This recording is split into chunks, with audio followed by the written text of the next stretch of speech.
On April 4th, 1968, Dr. Martin Luther King Jr. was assassinated in Memphis. Now, 57 years later, the National Civil Rights Museum is located at the former Lorraine Motel where Dr. King was killed. Ryan Jones is the Director of History, Interpretation, and Curatorial Services at the museum, and he is here with us this morning to give us some context into what's going on this year. Now, you said something that was chilling to me a moment ago about what was happening this very moment 57 years ago. That's right. Dr. King and his colleagues of the Southern Christian Leadership Conference were boarding a flight right now, Flight 381, out of Atlanta, Georgia, en route to the city of Memphis. And as he arrived at the airport, he was transported from the airport to the Lorraine Motel, where he took his room at room 306 on the second floor balcony.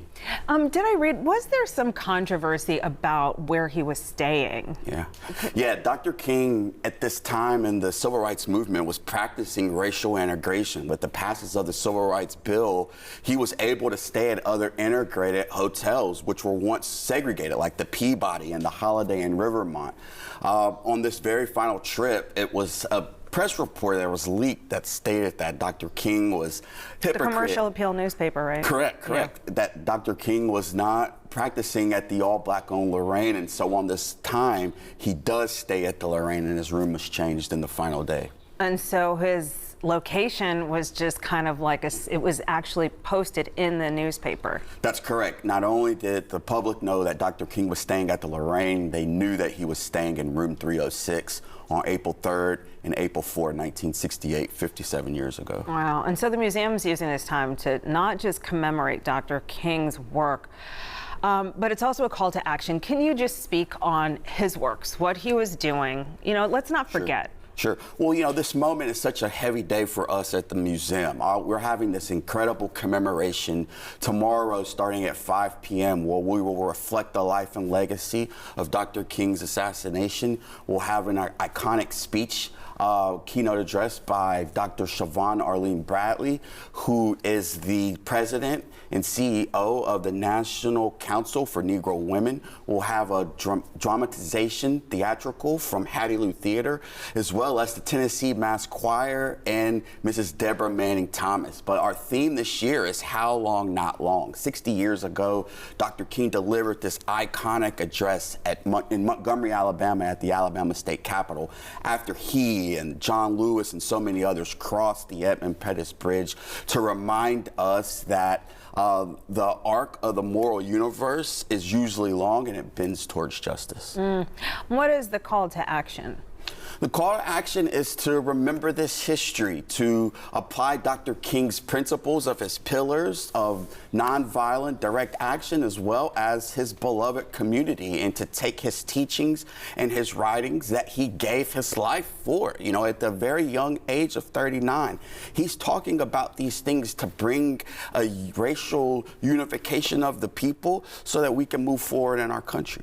Why do you think of all the leaders, you know, there's Malcolm X, and Malcolm X's story has been told, but there's a resurgence. Can you just speak to why you think Dr. King is this resounding name and that stood the test of time? Well, Martin Luther King was pushed into this movement at the age of 26 after the arrest of Rosa Parks in December 1955. And he takes this traditional journey of men of clergy becoming faith leaders in the communities for civil rights and human rights. And so he's kind of put forward into the story. He's polished. And Malcolm himself, they too evolved in their philosophies. And so with the timely assassination of Malcolm 60 years ago this past February, when we reflect on what took place, this was the fourth of 5 political assassinations in 5 years. And the one assassination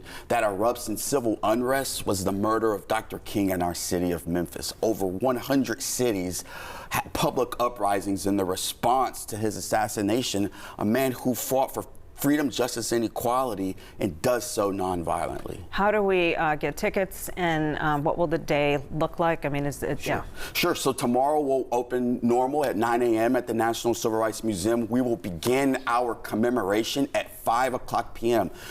First in priority is the safety of all of our visitors and guests. So under this inclement weather that we are in, we will be hosting this indoors inside of Hooks Hot Hall and other museum spaces for overflow. So come down, RSVP, it's free to the public, and come in and commemorate this legacy of Dr. King. What would you like to say to people, you know, when we're seeing a lot of history being erased from the internet? And, you know, I mean, I think there are even some books that are being pulled in the recent years.